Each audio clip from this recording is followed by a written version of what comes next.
നികേഷ് കുമാർ എന്ന് പറയുന്ന ഒരു ജേർണലിസ്റ്റ് എത്രത്തോളം ഇൻസ്പയർ ചെയ്യുന്ന ഒരാളാണ്?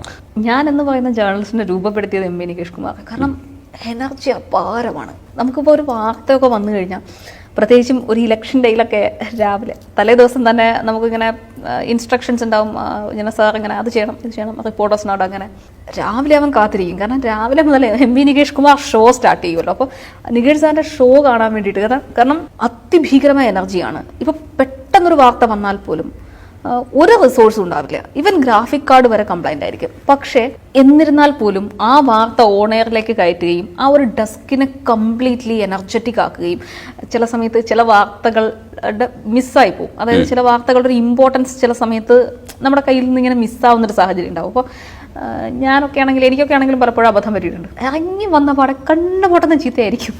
എന്താണ് പറഞ്ഞത്, ഇത്ര നാളായില്ലേ, എന്തായി കാണിച്ചുകൊണ്ടിരിക്കുന്നത്, ആ വാർത്തയുടെ ഇമ്പോർട്ടൻസ് മനസ്സിലാവുന്നുണ്ടായിരുന്നില്ലേ. ശരിക്കും പറഞ്ഞാൽ ഇങ്ങനെ നമ്മളിങ്ങനെ പറയില്ലേ, ഊതിക്കാച്ചി എടുക്കുക എന്ന് പറയുന്നത് പോലെ. അപ്പോൾ പിന്നീട് എന്ത് വാർത്ത അതുമായി കണക്റ്റഡ് ആയി വന്നു കഴിഞ്ഞാൽ അതിന്റെ ഇമ്പോർട്ടൻസ് ആദ്യം ഈ വാർത്തയുടെ ബിഹൈൻഡ് സീൻ എന്താണ് എന്നുള്ളതിനെ കുറിച്ചാണ് ഞങ്ങളൊക്കെ പിന്നീട് സ്വാഭാവികമായിട്ട് ഞാൻ പിന്നീട് ആലോചിച്ചിട്ടുള്ളത്. അയ്യോ, നികേഷ് സാഗർ അങ്ങനെ പറഞ്ഞിട്ടുണ്ട്, അപ്പോൾ ഇതിന് പിന്നിൽ മറ്റെന്തെങ്കിലും ഒരു കാര്യം ഉണ്ടാവും. അപ്പോൾ അത് ആദ്യം അന്വേഷിക്കണം, അത് കഴിഞ്ഞിട്ട് മതി ഈ മുന്നിൽ നിൽക്കുന്നതല്ല വാർത്ത, പിന്നിൽ എന്തോ വാർത്തയുണ്ട് എന്ന് പറയുന്ന ഒരു ജേർണലിസ്റ്റാണ്. കാരണം സാറിന് എപ്പോഴും അത് ഭയങ്കര, ഞാൻ എപ്പോഴും കണ്ടിട്ട്, കാരണം സാറിന് ഏറ്റവും കൂടുതൽ ഹാപ്പി ആക്കുക ഒരു പുതിയ ബ്രേക്കിംഗ് വരുമ്പോഴാണ്. അതാണ് പുള്ളിയെ എക്സൈറ്റ് ചെയ്യിക്കുക. മറ്റൊന്നും പുള്ളിയെ എക്സൈറ്റ് ചെയ്യിക്കില്ല. ഇപ്പം എനിക്ക് തോന്നുന്നു സാറിനോട് 100 CR കൊടുത്തിട്ട് 100 CR ഇപ്പോൾ ബ്രേക്കിംഗ് വെച്ചാൽ പുള്ളി ആദ്യം പോയി ആ ബ്രേക്കിംഗ് എടുക്കുമായിരിക്കും. അപ്പം അങ്ങനത്തെ ആസ് എ ജേർണലിസ്റ്റ് അദ്ദേഹം ആ തരത്തിൽ തന്നെയാണ്.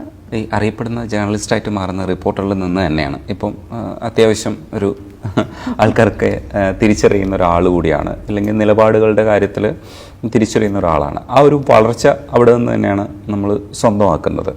ആ വളർച്ചയൊരു ഗ്രാഫ് നോക്കുമ്പോൾ സത്യത്തിലൊരു ഭയങ്കര ഹാപ്പിനെസ് തോന്നാറില്ലേ ഇത് പിന്നിലോട്ടിങ്ങനെ?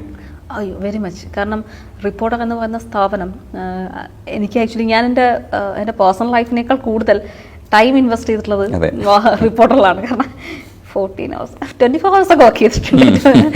ഒരു morning 5 o'clock to the next morning 5 o'clock വരെയൊക്കെ വർക്ക് ചെയ്യുന്ന സിറ്റുവേഷനൊക്കെ ഉണ്ടായിരുന്നു. അപ്പോൾ അതുകൊണ്ട് പക്ഷെ അതിൻ്റെ ആ ഒരു എഫേർട്ടിൻ്റെ കൂടി ഫലമാണ് കേട്ടോ. കാരണം ഈ പറയുന്ന ഏതെങ്കിലും തരത്തിലുള്ള ജേർണലിസ്റ്റ്, ഞാൻ വലിയ ജേർണലിസ്റ്റ് ആയെന്നൊന്നുമല്ല, ഒരു ജേർണലിസ്റ്റ് എന്നുള്ള രീതിയിൽ അടയാളപ്പെടുത്തപ്പെട്ടു എന്നുള്ളതിൻ്റെ റീസൺ അത് റിപ്പോർട്ടർ തന്നെയായിരുന്നു.